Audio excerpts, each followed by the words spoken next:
This entitled mum thinks she has the right to banish everyone from the public park, all because her daughter has a disability. What crazy thing will she do next that will leave everyone there dumbfounded? Happy birthday, today's your birthday, and on with the revamped show.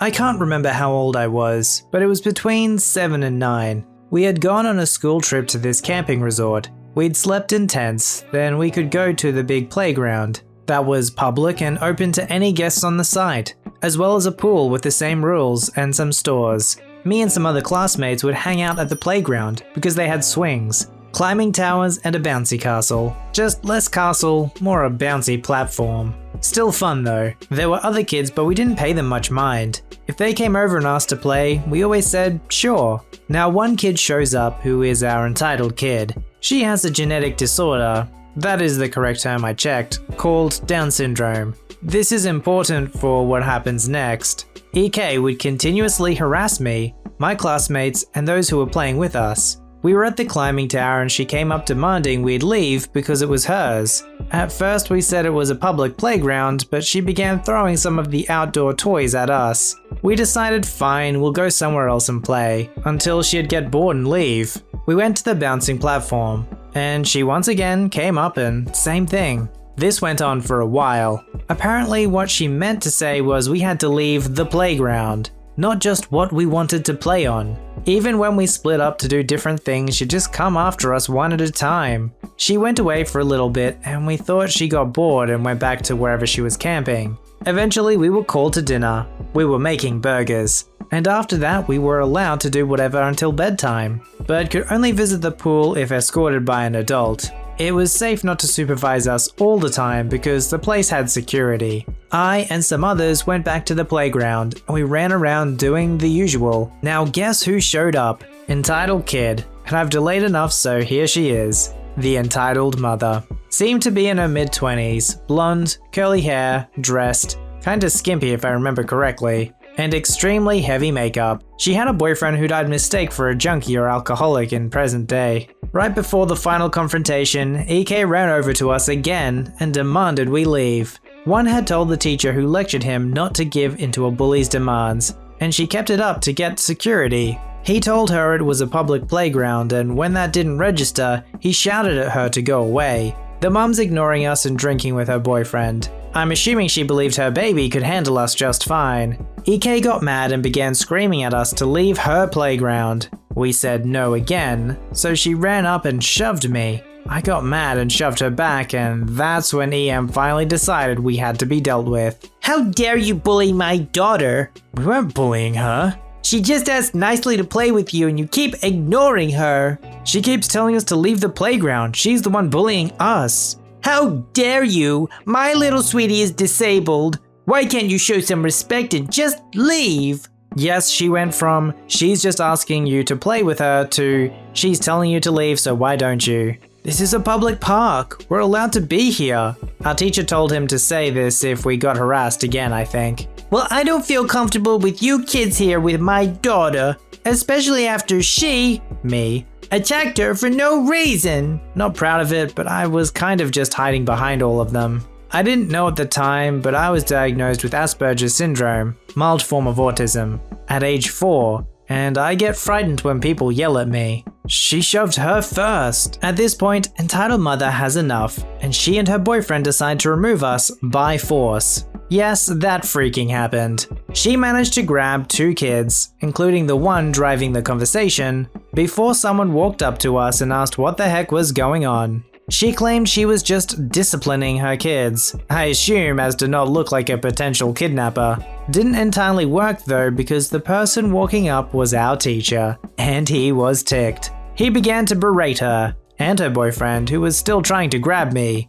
calling them perverts, kidnappers, and threatening to call the cops. Then finally someone from security showed up, about time, hadn't seen them all day, and asked what was going on. We tried explaining, she tried to remove us because she thought her daughter owned the playground. I just want them to leave the playground so my daughter could play safely and not risk being bullied. She motions to EK, who never stopped wailing after I shoved her. Is this true? Were you bullying her? We all shook our heads no. That's what they all say. These kids might bully my little girl if left alone with her. They don't know what it's like to be disabled and will pick on her because she's different. They always do. I should probably have felt bad because she made it sound like that's what happens a lot, and I got bullied a lot too at the time. But that kid had done nothing but harass us the entire time. So at the time, I didn't really have much sympathy. As far as I was concerned, she was the bully, and it came off as her trying to get pity points. Security guy lectured her about not watching her kid, and the teacher explained she and her boyfriend grabbed us without consent, and when confronted, pretended they were our parents. Teacher told us to go back to our tents. As we left, she was still going on about how she felt we shouldn't be around because we might stare at her poor disabled little girl and bully her. He seemed very fast to side with us over her. Maybe her kid pulled this on other children too. Don't know. I never found out what happened to her. We never saw her again. Maybe she was arrested? I'd like to think so. Or maybe she was banned from the campsite, or at least the playground. When I remembered, I tried telling my mum, who did not believe me. I've been in some crazy situations where if you are not there, you won't believe it. It's tricky when you're in those situations because when there's somebody who's disabled, you want to be kind and compassionate towards them. But what happens when they're the bully? When they're the one who's not being kind to you? I think as a general principle you should be kind to everyone, even if they're not kind to you. But at the same time, there is a limit where you need to be able to stand up for yourself, to protect your own welfare or those of your friends or family around you. But what would you do if you're in a situation where you just pushed over a disabled person? Like, why did you just push them over? Well, they pushed me first? Even if it's true, it just doesn't look good. I lost my sister at the age of 12 to a brain tumor, about half a year of my mum caring for her and even keeping her at home, because it was clear she would die. So why keep her in a hospital? After she died, my mum got in a really bad depression and simply couldn't take care of me. My parents got separated when I was 10 and had to go into rehab, so I had to live with my father for half a year until she was done. My mum was never a really organized and I have it all together person, since she, like me, has ADHD. I was in school and had my problems with remembering stuff like homework or signing exams. My dad was more organized. He's a total workaholic and had his stuff pretty much together. My dad had a strong personality. He's narcissistic, greedy when it comes to money, stubborn, and extremely strong in arguing. I always wondered why he didn't become a lawyer, because he could win pretty much every argument with simple logic and good reasons. I never had a good relationship with him. He was always more like a boss to me than a father figure. He never played outside with me, did dad stuff or anything like that when I was a kid. He always sat on his PC working. So now, fast forward to half a year later, he took care of me, helped me remember stuff, and generally took care of me. Now I had to decide whether I stay or go back to my mum for the official divorce. It broke my heart to do it, but I stayed with him out of pure common sense. After that decision, he left me pretty much on my own, got me to stop taking Ritalin and stop looking out for me. He worked 24/7, gave me a little money every month for clothes, my phone bill and other stuff, which was not even close to enough. I haven't bought a real set of clothes for almost 2 years. We often got into arguments, and in the 3 years I was with him, I learned how to argue with people and pretty much win every argument. This may seem like something good, but believe me, if you do it out of instinct and in topics like love, it's a huge curse and brought me into some pretty bad stuff. Especially because I know a lot of stuff about mental illness and could, without knowing, really abuse someone. I never did to someone physically or mentally so they had to be fixed, but I was in some situations where I really tried helping someone and kept them with me, even though they just needed time and professional help. Anyway, I'm getting off topic. After 2 years with him, I've had enough. I didn't feel like living with my father. I felt like I was living with some guy that was employed to look after me. I told him one day that I wanted to go back to my mum. As the guy he is, he wanted to know the reason, and I just told him that I feel closer to her and was always a mum child. Of course, that wasn't a real reason for him. He wanted to know exactly what was wrong. Out of pure fear and anxiety, I just told him some simple stuff. I even made a list with stuff that I didn't like, which took a lot of energy and braveness to do. He read the list and changed most of the stuff half-hearted. I still wanted to go, but he still was refusing to take my wish seriously about my feeling with her, telling me, That's not a real reason. Do you think a judge will take that as a reason? I was persisting on it, and he even began telling me stories about my mum and their marriage, that she cheated on him and stuff like that. What kid wants to hear this? I had to ask my freaking mum about her side of the story because I simply had to know her side too if he's telling me all this stupid crap. So a year later I just went. My mum moved to a different city, and since I was about to start an apprenticeship that was closer to that city, I just said screw it, I'm out of here. So in summer I packed most of my stuff and went back to her telling my dad that it was for a vacation. Before I did that, my mum took care of everything legal and stuff because of the divorce.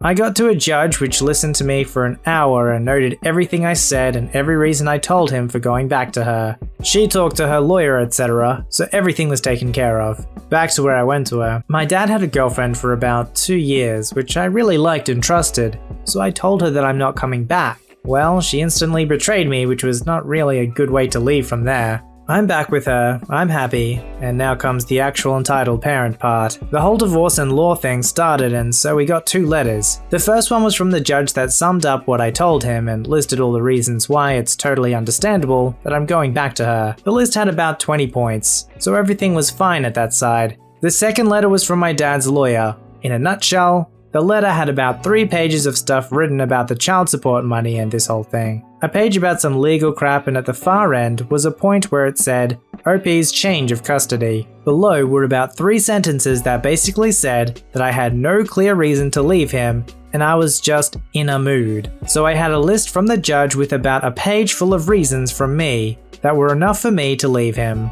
On the other side, 3 sentences telling me that I'm in a mood. I was 15 at this point and way more mature than anyone I knew at my age. That's not even the best part of it. My mum had a trial with that exact judge that listened to me. My father acted like a 3-year-old child that got his toy taken away and basically told the judge that he's completely outraged by this and it was a shady and devious act of me leaving like that, especially because he had no idea that I wanted to go back. He told him one last thing before being interrupted by the judge, which was, I don't want any custody of him. If he wants to come, he should call me and ask me if he can stay. I'm not gonna do anything. Then the judge, my hero in this whole thing, answered with, Mr. Whatever, you are a grown man, and the individual we are talking about is your son. He told you a year before this trial that he wants to go back to his mother, which you refused to take seriously, and to add to it, put him under immense pressure of criticizing you just so you took him serious.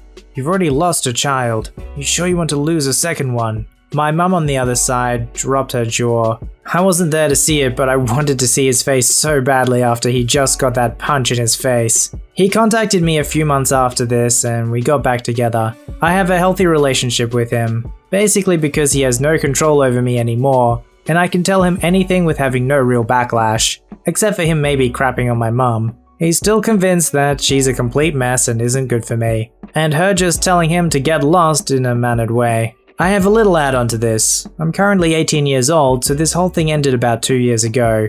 I was on vacation this summer with him and I kinda enjoyed it. Even though I still don't feel like I'm his son because I can't do stupid stuff or really have fun with him. Except for the occasional joke or weird person we make fun of. But the worst thing he did on the whole trip was tell me about that time I wanted to go back to her. He told me that he thought I would leave because she influenced me and wanted the money to pay for her new apartment, which she had at the time already, even though she didn't know if I was coming back, so she could afford it. He went on to tell me that he felt betrayed and thought all this was just about money. I tell him on the regular what happens in my life, even stuff about my mum that he could easily use for his own needs, or just simply blackmail or whatever. I even told him about my mental health, etc. But stuff like this just makes my stomach turn. To add on to this, he regularly paid my mum's child support too late. She had to run after it. The month I got 18, he started paying me that, and since then, he never paid it late. If someone has problems with money, it's him. And he does have problems. He makes about 10k a month and somehow still has bills piled up. I don't necessarily intuitively trust the justice system we have, but it is good to know that there are some judges out there that'll listen to the kids' side of the things and what they want out of the situation. It's not an easy situation at all, and it's just heartbreaking all around. And there's never really a clear right or wrong choice either. And it's just really sad to think that the whole time the dad just thought it was just about money, instead of listening to his son and what he actually wanted. So you guys asked me to post more of my stories, and the more I thought about the bad ones, This is the one that came to the top of my list. This is the story of what ultimately made me leave the daycare I was working for in the previous story. My wife and I lived in an apartment for a few years due to us saving for a house. We lived in a cheaper apartment so we could really sock away money to put toward a house we both liked. Well, I was in my last semester of college and I was still working at the daycare I mentioned in my last story. There was a kid that went to the daycare that stayed in my apartment complex. This boy would always show up at our door. So, our cast. Me, just trying to watch Netflix and drink my sweet tea. W, my beautiful wife. K, the kid who can't take a hint. EM, the entitled mother. So the kid showed up periodically to see if I would play with him and his younger siblings. I literally never did because I figured I did it one time and then he would expect it daily. So I started saying no, and then it got to the point where my wife would answer and say I wasn't home.